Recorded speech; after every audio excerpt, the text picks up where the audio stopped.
We begin here in Japan, where the coronavirus vaccine rollout is accelerating nationwide.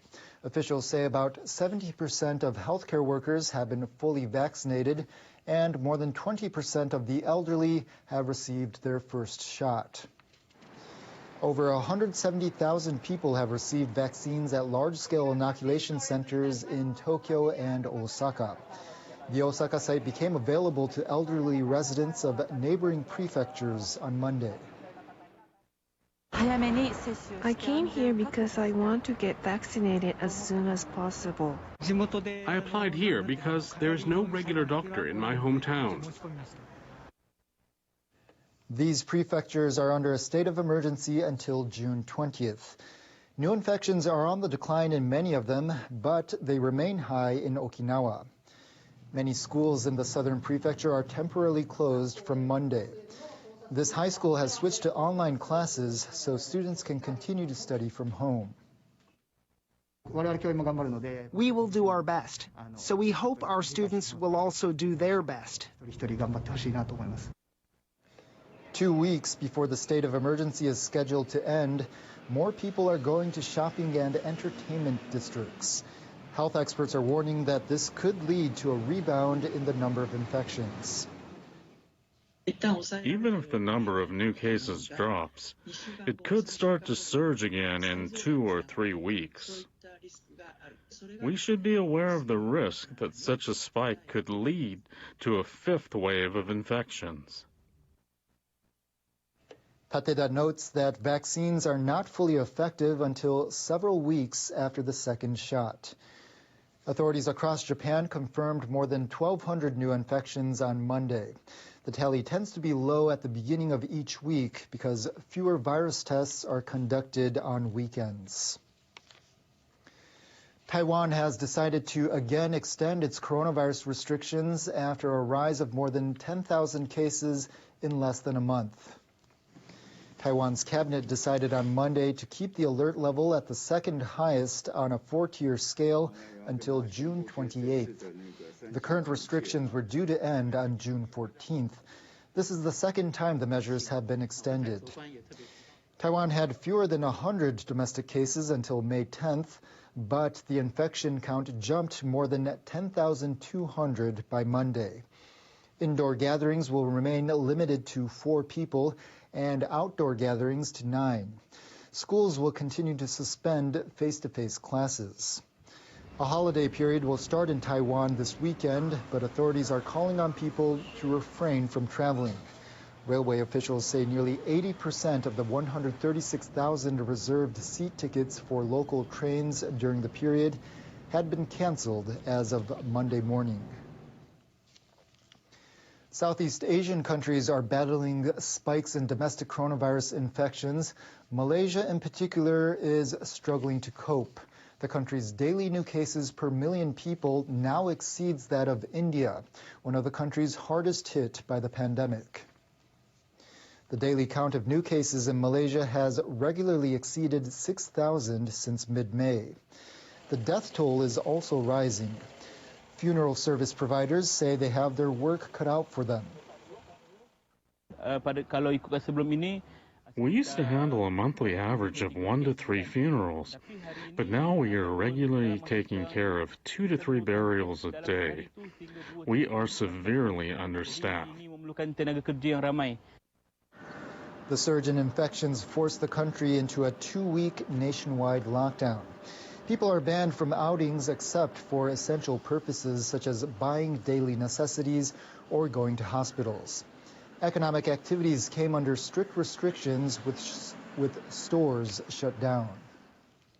The lockdown will be extended if there is no end in sight to the spread of infections. That would be a nightmarish blow to our business. This woman says she stocks up on enough food items to prepare meals for about a week, as she now cooks at home more often than before. She says people like her have no choice but stay at home. We are at a very urgent stage. For many of us, if the government say, don't go out, we won't go out. The pandemic is also impacting one of Malaysia's biggest industries, palm oil. It's the second largest producer in the world. Entry restrictions are preventing the industry from securing enough workers from overseas.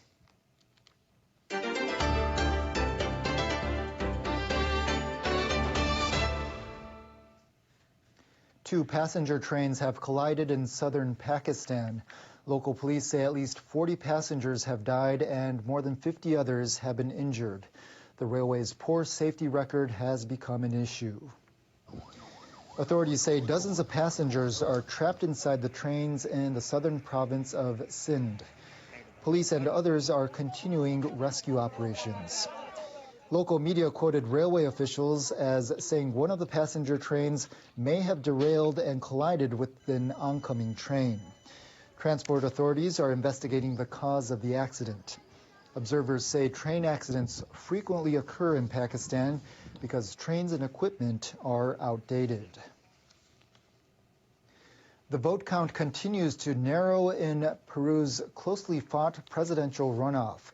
Conservative candidate Keiko Fujimori, daughter of former President Alberto Fujimori, is clinging to a lead of less than 1 percentage point ahead of leftist contender Pedro Castillo. No candidate won a majority in the first round of voting in April that forced Sunday's runoff between top finishers Castillo and Fujimori. Peru's Electoral Affairs Commission says that with 90% of the votes counted by early Monday, Fujimori had only about a half of 1 percentage point lead over Castillo. Castillo is an elementary school teacher and trade unionist. He's garnered support among the country's poor and rural residents by pushing to nationalize the energy sector and draft a new constitution. Fujimori is the eldest daughter of the former president. She has won support among business people and the wealthy by pledging to protect economic freedom and democracy. Major points of contention include the economy and the medical system, both of which have been hit hard by the coronavirus pandemic. Peru has the world's worst per capita rate of deaths from the virus at more than 500 fatalities per 100,000 people.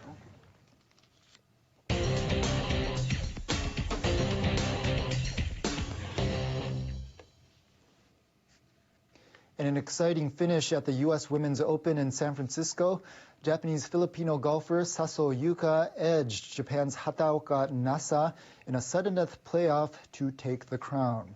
Saso is the first player from the Philippines to win a golf major.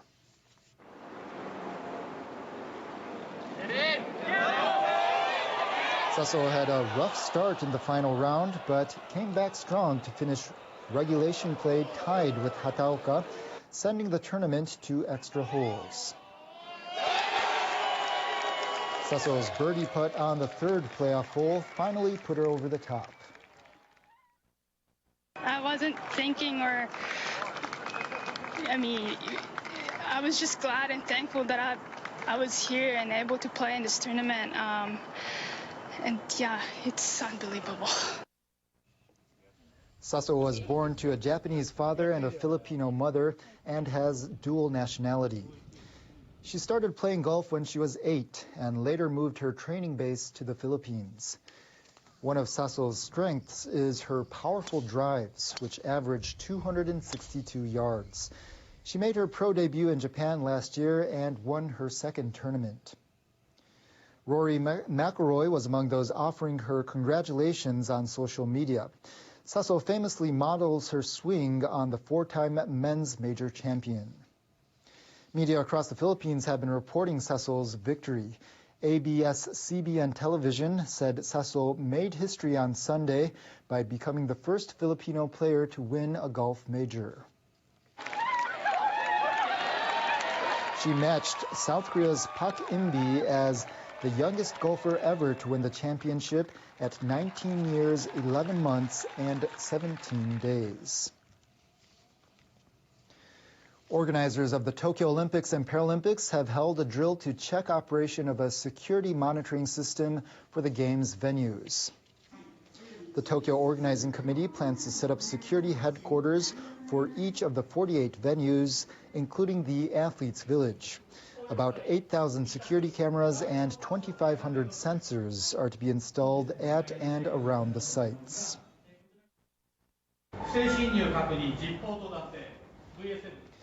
The drill was based on a scenario involving a suspicious person breaching security by climbing over a venue fence. Once a sensor installed in the fence was activated, people taking part in the drill confirmed the person's presence using a nearby camera. A person at the headquarters instructed security guards to go to the site to apprehend the person and contacted police for support. About 10 personnel are scheduled to operate the systems at each venue around the clock during the games.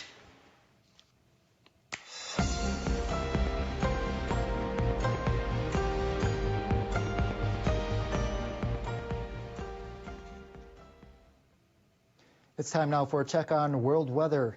Severe wintry weather will pound southeastern Australia with heavy snow, strong winds, and low temperatures. Our meteorologist Sakamori has the details. Hello there. Meteorological winter started on June 1st in the southern hemisphere, and southeastern Australia will see wintry weather conditions on Tuesday as well as Wednesday. We have a system moving through the southeast at this moment. As the system moves through, this cold front will bring thunder showers. Even hail is possible. And then after the system moves through, colder air will be moving in from the south. That could cause some mountain snow in New South Wales as well as Victoria. As you can see, some snow popping up over this area. It looks like temperatures will drop significantly on Wednesday in Sydney, but on Tuesday the high could be 20 degrees, Perth at 17 degrees with sunny weather. Continuous dry weather has led to several fires in Arizona. Take a look at this video from Phoenix. A bushfire burned more than 15 hectares of land in Phoenix on Saturday. A freeway near the fire was closed for a couple of hours. Fortunately, no injuries were reported and no structures have been damaged. However, significant fire danger is continuing in many parts of the West due to hot conditions and also strong winds. 100% of Arizona is now experiencing drought. Meanwhile, we saw unusually warm conditions across the northeast on Sunday. The highs were over 33 degrees in several places, and LaGuardia Airport saw 35 degrees on Sunday. That's the daily record. We still have heat advisories in place across the northeast, so hot weather continue. On Tuesday, Washington, D.C. 33, but New York City will see cooler temperatures with high of 28 degrees. But let's go to the Middle East. We saw the high hitting 51.8 degrees in UAE on Sunday. That's it for me. Stay cool. A South Korean court dismisses a legal case brought by 85 victims of forced labor during World War II against 16 Japanese companies.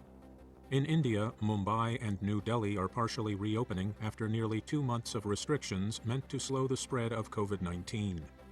In Mali, the military leader who has overthrown 2 presidents, Colonel Assimi Goïta, is sworn in as a transitional president. And Taiwan's president thanks the U.S. for donating 750,000 COVID-19 vaccine injections as part of an international plan to share vaccines.